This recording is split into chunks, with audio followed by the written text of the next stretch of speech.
সম্মানিত দর্শক, আসসালামু আলাইকুম। গুরুত্বপূর্ণ একটি ভিডিওতে আপনাদের স্বাগত। আজকের ভিডিও হেডিং হচ্ছে এখন বাংলাদেশ। হিন্দুদের হাহাকারে ফ্যাসিস্ট ইউনূসকে সতর্ক করলেন খালেদার সেনাপতি। মানে হিন্দুদের হাহাকারে এখন ডক্টর মোহাম্মদ ইউনূসকে ফ্যাসিস্ট করে ফেলছেন তিনি, এবং তিনি তাকে সতর্ক করলেন যে ডক্টর মোহাম্মদ ইউনূস ফ্যাসিস্ট। 5 আগস্টের আগে এমন বাংলাদেশকে চিনতাম, প্রশ্ন করছেন মির্জা ফখরুল ইসলাম। তো মির্জা ফখরুল ইসলাম বলেছেন যে আহ, বর্তমানে যে আমাদের বাংলাদেশ আছে, এই বাংলাদেশে মূল্যদ্রব্য বৃদ্ধি, আইন শৃঙ্খল পরিস্থিতি সবগুলোই খারাপ অবস্থায়, সেই সাথে সংখ্যালঘুদেরও উপর আক্রমণ। হ্যাঁ, অতি সম্প্রতি ইসকনের যে বিষয়টা আছে, এই বিষয়টা নিয়ে তিনি কথা বলেছেন, এবং তিনি এখানে বলছেন যে সন্ন্যাসী চিন্ময় প্রভুর বিরুদ্ধে জামিনের অযোগ্য রাষ্ট্রদ্রোহী মামলার পাল্টা সনাতনী প্রতিরোধ, নির্বাচনে অনিশ্চয়তা। আচ্ছা, যদি কেউ রাষ্ট্রদ্রোহিতা করে সেটার বিরুদ্ধে কি মামলা হবে না? এই চিন্ময় কিশোর তিনি কি রাষ্ট্রদ্রোহিতা কাজ করেননি? তিনি কি চট্টগ্রামকে আলাদা করতে চাননি? তিনি বাংলাদেশের যে একটা হিন্দু সম্প্রদায়ের শান্তশিষ্ট ছিল, সেটাকে তিনি কি উস্কে দেননি? বর্তমানে তিনি কি আহ, একটা আরোজগত পরিস্থিতি সৃষ্টি করেননি? তার প্ররোচনায়, তার অনুসারে কি আইনজীবী আলিফকে হত্যা করেননি? তাহলে তিনি কিভাবে সন্ন্যাসী হলেন? তাহলে তাকে কেন গ্রেপ্তার করা হবে না? তাকে গ্রেপ্তার করা কি এটা অন্যায় হয়ে গেছে? নির্বাচন করছেন, এরা শুধু নির্বাচন করে। নির্বাচনের জন্য তো এই দেশ আহ, আপাতত স্বাধীন হয়নি, কারণ এই দেশ হচ্ছে ছাত্র জনতার রক্তের বিনিময়ে নতুন এক বাংলাদেশ গড়া হয়েছে। এখানে ছাত্ররা যখন চাবে, মনে করবে যে না, এখন নির্বাচন দেওয়া উচিত, সেই সময় নির্বাচন দেওয়া হবে। মির্জা ফখরুল ইসলামের এত নির্বাচন নিয়ে মানে 15 বছর ধরে তো তারা খাইতে পারতেছে না, তাদের পেটের ক্ষুধা। কতগুলো নির্বাচনে জয়লাভ করে ফাঁকা মাঠে গোল দিয়ে এখন তারা মানে আবারও সেই তাদের ফাঁকা মানে কি বলে যে ক্ষুধার জ্বালা মিটাবে। তারা দুর্নীতি করবে, রাহাজানি করবে, লুণ্ঠন করবে। শেখ হাসিনা সরকার ওনাদের যেমন দমিয়ে রাখছিল, ওনারা আবার অন্য মানুষকে দমিয়ে রাখবে, বিএনপি আওয়ামী লীগকে দমিয়ে রাখবে, এটা চিন্তা করতেছে। নির্বাচন যতই করুক না কেন, এই সরকার হচ্ছে যে যখন মনে করবে যে না, এখন নির্বাচন যে উপযুক্ত, তখনই দিব, হাহাকার করতে থাক। তিনি বলছেন যে হাসিনা পরবর্তী বাংলাদেশে আমরা আরো জগৎ পরিস্থিতি নিয়ে সবর হলেন বিএনপি মহাসচিব। তিনি বললেন যে হাসিনা পরবর্তী আইন শৃঙ্খলা পরিস্থিতি অনেকটা আরো জগৎ হয়েছে না। আর আগে তো হাসিনা সবাই তো তারা কথাই বলতে পারতো না, কথা বললে তাদের জেল দিয়ে দিত। সেটা ভালো ছিল, আমার মনে হয় সেটা তাদের জন্য ভালো ছিল। তিনি আরো বলছেন যে 3 মাস হয়নি, এখনো রাস্তায় রাস্তায় লড়াই শুরু হয়েছে। এটা শুরু করছে কে? আপনারা তো শুরু করছেন। আপনাদের যে আহ, নিয়ে নেতাকর্মী আছে, তারা চাঁদাবাজি শুরু করছে, তারা বিভিন্ন জায়গায় অরাজকতা শুরু করছে। এটা তো আপনারা শুরু করছেন। ঘুরে ফিরে হাসিনার মতে ইউনূস সরকারকে ফ্যাসিস্ট বললেন মির্জা ফখরুল ইসলাম। এখন তো তিনি ফ্যাসিস্ট বললেন, কারণ তার ইচ্ছাটা তো সে পূরণ করতেছে না, সে নির্বাচন দিচ্ছে না, সে তো ফ্যাসিস্ট হবেই।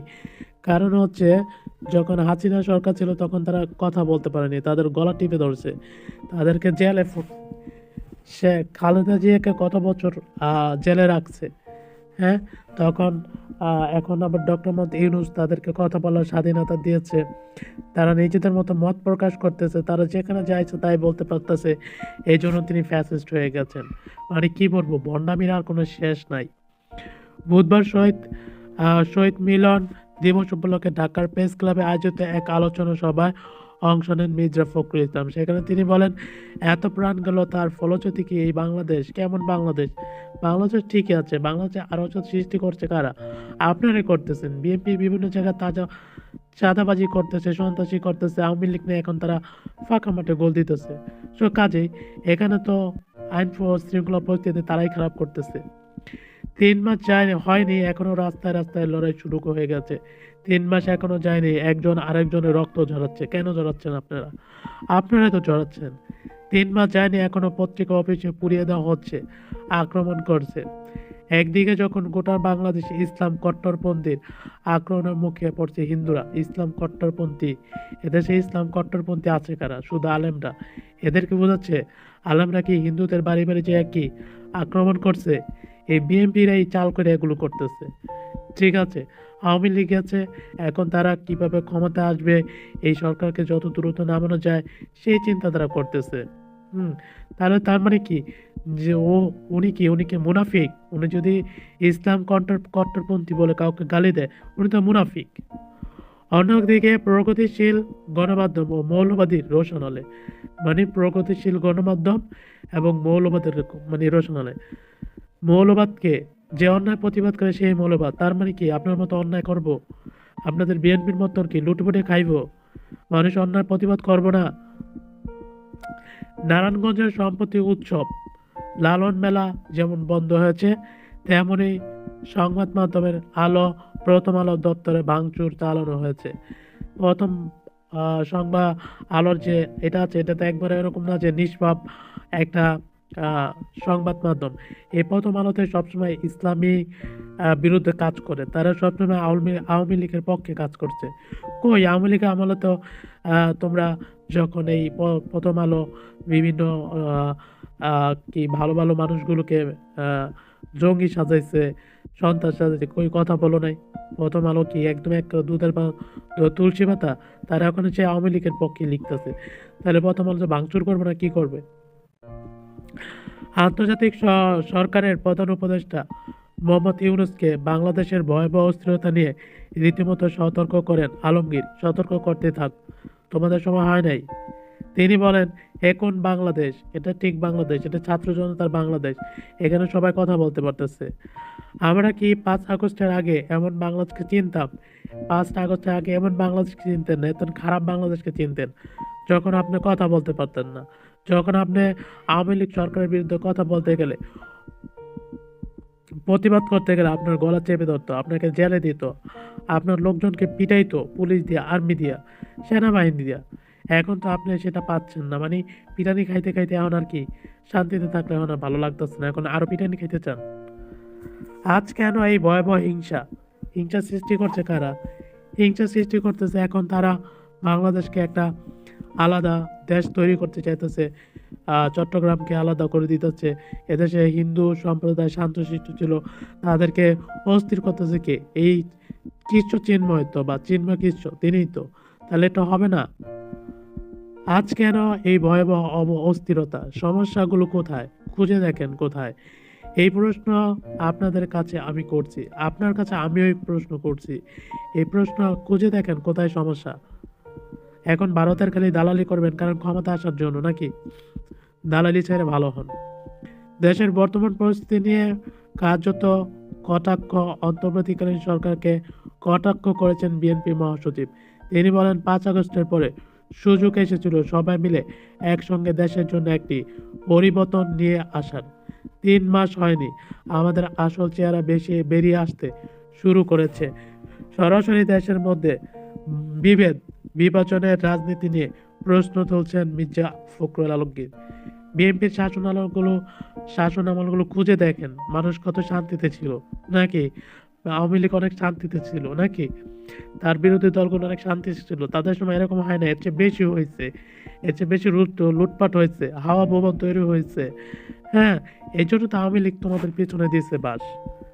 তিনি বলেন, এরকম চেহারা নিয়ে কোনোদিনই সাফল্য অর্জন করা যায় না। আর তোমাদের সময় তো একবারে খুব সাফল্য অর্জন ছিল, কোনো দরিদ্র ছিল না, হ্যাঁ, বেকার ছিল না নাকি? নিজেদের সময় তো আরো একটু বেশি অবস্থা ছিল। যতই বড় বড় কথা বলি, যতই লম্বা লম্বা বক্তৃতা করি, বিশ্বকে একবার এক করার চেষ্টা করি, হয় না। নিজের ঘরে যদি বিভেদ থেকে যায়, বিভাজন থেকে যায়, তাহলে হয় না। বিভাজন করেন কেন আপনারা? সরকার যখন মনে করবো যে নির্বাচন হবে, আপনি নির্বাচনে কাউকে শুরু করছেন কে? আর হিন্দু সম্প্রদায়ের প্রতি কথা বলেন, সহানুভূতি দেখান, সমস্যা নাই।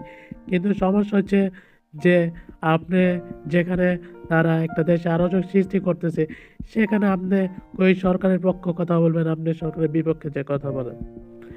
মৌলবাদীদের উত্থান, ধর্মীয় হিংসা, প্রেসকে আক্রমণ তথা সামগ্রিক আইন শৃঙ্খলা পরিস্থিতি নিয়ে কার্যত ইউনিয়ন সরকারকে সতর্ক করেন বিএনপি মহাসচিব। বুধবার বলেন, আপনারা চিন্তা করতে পারেন ধর্মকে কেন্দ্র করে কি উন্মাদনা শুরু হয়েছে বাংলাদেশের। কই, বাংলাদেশে কি জামাত ইসলাম এর মধ্যে আছে? হেফাজত আছে? এগুলোর মধ্যে আছে কারা? এগুলোর মধ্যে সাধারণ মানুষ যাদের ধর্ম জ্ঞান নাই, তারাই আছে। আর মৌলবাদের উত্থান কোথায় হয়েছে? মৌলবাদের উত্থান কি, যে যারা আহ, জামাত ইসলাম, যারা হেফাজত ইসলাম, তারা কি মানুষের ঘরে ঘরে, হিন্দুদের ঘরে ঘরে যে আক্রমণ করতেছে, তাহলে মৌলবাদ আসলো কোথায়? বাংলাদেশে ধর্মই নেই। বাংলাদেশের রাষ্ট্র কোনো ধর্ম নিয়ে কোনো কাজই করে না বাংলাদেশ রাষ্ট্র। আপনি চিন্তা করতে পারেন, মুক্ত স্বাধীন মিডিয়ার জন্য, প্রেসের জন্য আমরা এতদিন লড়াই করলাম, তা অফিস পুড়িয়ে দেওয়া হচ্ছে। যাদের ভালো লাগে না তারা পুড়িয়ে দেওয়া হচ্ছে। আপনাদের সময় হয় না এরকম? নাম না করে আলমগীর অভিযোগ করেন, কিছু মানুষ সস্তা জনপ্রিয়তার লোভে দায়িত্বহীনতার কথাবার্তা বলছে। আজ গোটা জাতিকে তারা বিভাজনের দিকে ঠেলে দিয়ে, উস্কে দিয়ে একটা অন্ধকারের দিকে ঠেলে দিচ্ছে। আর আপনাদের সময় খুব ভালো ছিল, মানুষ অনেক শান্তিতে ছিল। এই লিগে তো শেখ হাসিনা সরকার আপনাকে সব জেলের মতো পড়ছে। ঠিক আছে, তারেক রহমানকে বাংলাদেশে আসতে দেয় না 15 বছর ধরে। সে খালেদা জিয়ার প্রায় 10 বছর ধরে জেলের মধ্যে পুরে রাখছে। হ্যাঁ, এত ভালো আচরণ দেখি তো। এরপর সরাসরি তিনি বলেন, যারা দায়িত্বে আছেন সরকারের, এমন কোনো কথা বলবেন না দয়া করে যা জনগণের মধ্যে বিভ্রান্তি সৃষ্টি করবে। ঘুরিয়ে বাংলাদেশের বর্তমান পরিস্থিতির জন্য ইউনিয়ন সরকারকে দায়ী করেন বিএনপি মহাসচিব। আর নিজেদের সময় খুব ভালো ছিল, আইন শৃঙ্খলা খুব সুন্দর ছিল নাকি? আপনাদের সময় আরো বেশি মানুষে দুর্নীতিবাজি করছে, রাহাজানি করছে, হ্যাঁ, হিন্দুদের প্রতি অত্যাচার করছে সবচেয়ে বেশি আপনাদের সময়। এখন এরা শুরু করছে যে এটা তো শেষ করতে হবে। তিনি বলেন, আপনি এক ফ্যাসিস্টকে উৎখাত করেছেন, আবার এখন আরেকটা ফ্যাসিস্টকে মানে নির্বাচন দেন ওকে। এটা চক পোড়ানি। ঠিক আছে, নির্বাচন দিলেই তো ওরা ক্ষমতায় আসতে পারবো, লুটা পিটা খাইতে পারবো। ঠিক আছে, নির্বাচন অবশ্যই দিবে সরকার। আগে তারা বাংলাদেশের যে সংবিধানের কিছু পরিবর্তন আছে এটা করুক, নাহলে তো ওরা এসে আবার শেখ হাসিনার মতো হয়ে যাবে। তাহলে কি হাসিনা সরকারের মতোই ইউনিট সরকারকে ফ্যাসিস্ট আখ্যা দিলেন আলমগীর। বুধবার সন্ধ্যায় বর্ষীয় রাজনীতিবিদ জানিয়ে দেন, সত্য বলার জন্য জেলে যেতে আপত্তি নেই তার। আরে বাবারে, কত সত্য বলার জন্য জেলে যেতে! আওয়ামী লীগ সরকারের সময় তো কোনো সত্য বলতে পারো নাই তুমি। এই সংখ্যা কয়া ছিল তোমার? হ্যাঁ, পিঠাই একবার দিয়েছো গোয়ার চামড়া লাল কইরা।